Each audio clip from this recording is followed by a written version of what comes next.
Midnight tonight is the deadline for human rights victims of martial law to file their claims with the Human Rights Claims Board.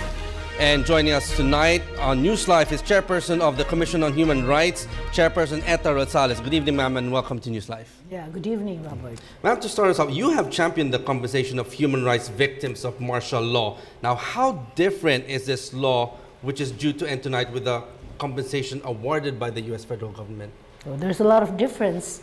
The one that was awarded by the District Court of Hawaii was a class suit, no? Yeah, it's a class suit that was filed before the District Court of Hawaii way back in 1986. And in 1992, Marcos was actually ruled by the court as guilty of human rights violations. That was the first court that ever ruled that Marcos was guilty of human rights violations. And by 1995, the victims from the class suit, who totaled a number of 9,539, were awarded the sum of $1.9 billion. The one that's going to end tonight, which one is this one? This one that's going to end tonight, but this is tentative, is law that was passed by the Philippine Congress. It's called the Republic Act 10368. And I'm one of the principal authors of that when I was still in the House of Representatives. Now, is 10 billion pesos sufficient enough? And how many are going to be compensated on this? Well, I guess you can say money is never sufficient, no, to actually satisfy the pain or to assuage the pain that was suffered by all these victims.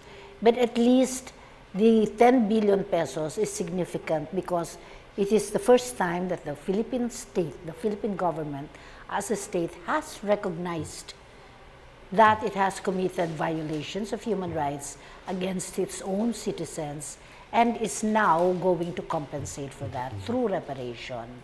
So that's the significance of the 10 billion pesos. Now, how would you determine if all those claiming compensation are authentic and valid?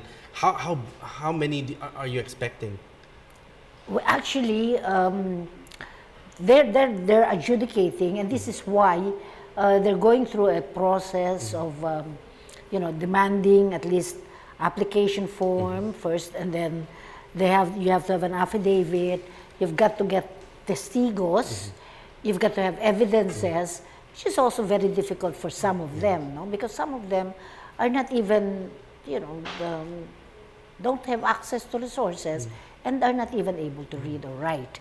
How about those who have already passed away? Who can claim for them? The closest of kin, the mother, the father, the children, the wife, the closest of kin. How long do you think this process is going to take before the 10 billion can be released? Put it this way. Tonight, by midnight, is the last deadline. But we actually, the Commission on Human Rights, worked it out so that, along with members also of the Claims Board, so that there could be an extension for another 6 months with respect to application. And so far, there is a chance now because the House has voted on third reading, and then the Senate has voted on second reading for a joint resolution to extend the application period.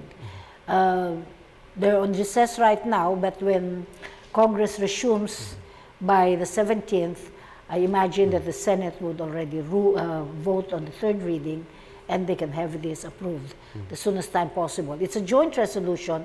The resolution has the effect of law. Parang batas din siya. Pero joint resolution, para mabilisan lang siya.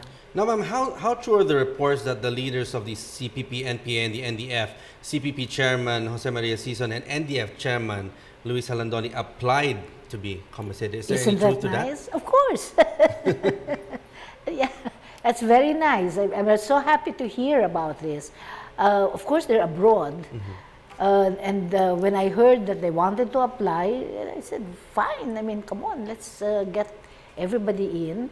And then I understand that this morning, I was talking to Chair Lina Sarmiento, and she said that, was it this morning or was it last Friday, where Vic Ladlad, who else?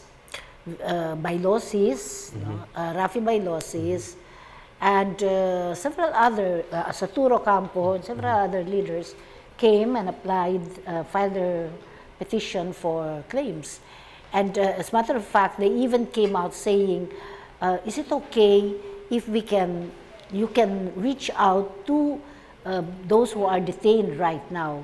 So they were talking about the Chamsons, Alan Hasmines, members of, I think Juanito Itaas should deserve that also because he's been the longest prisoner in town. So claimants, the claims board is very open about this thing, and I think that in fact it's good that we're reaching out to all of this. This could be the very start of the healing process. Yes, actually I was going to ask that, could this actually pave the way to maybe a discussion or a way to have peace between the government and the CPPNP? Oh yes, yes. I mean, this actually provides, nurtures a positive environment where there's conversation, there's dialogue, and reparation is one way. It is never enough, to pay for the loss of a loved one, but at least it will start, and you can start talking to each other. I just want you to know, I just came from Northern Ireland, and when I discussed this to the Commission on Human Rights of Northern Ireland, they said to me, maybe this is something that we need in Northern Ireland to bring about this kind of peace, because right now it's still very tentative, no? And they were saying, maybe this is what we need, reparation. So I said, maybe this is something that we can talk about. And then lately, I was also in Bali, and I discussed this with Indonesia, Timor-Leste, Thailand, Malaysia, and they're very inspired. We should be very, very proud.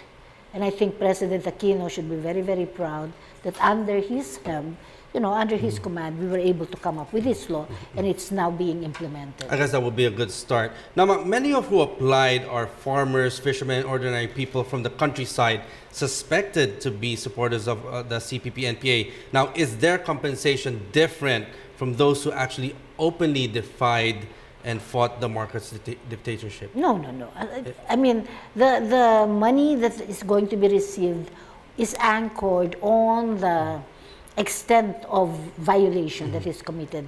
You get 10 points if you are summarily executed. In other words, your next of kin will get 10 points.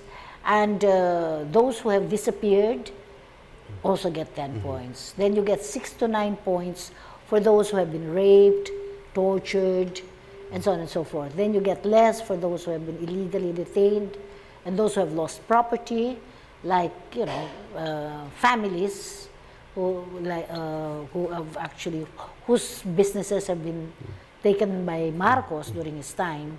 So there's a difference. So what happens now is once they close, the application, then they start computing. Ilan dito ang claimants actually victims of summary execution, how many were the victims of enforced disappearance, blah, blah, blah.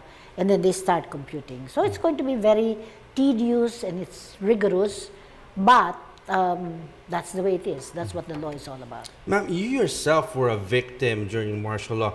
Could you give us at least, what was it like during that? How bad was it? You yourself were a victim. Oh yeah, it was horrible. I mean, it was horrible. I mean, yeah, I was a torture victim, and it's hell going through that, especially when they tie all the wires around your fingers and your toes, and they start, increasing the voltage for electric shock. That's excruciating pain.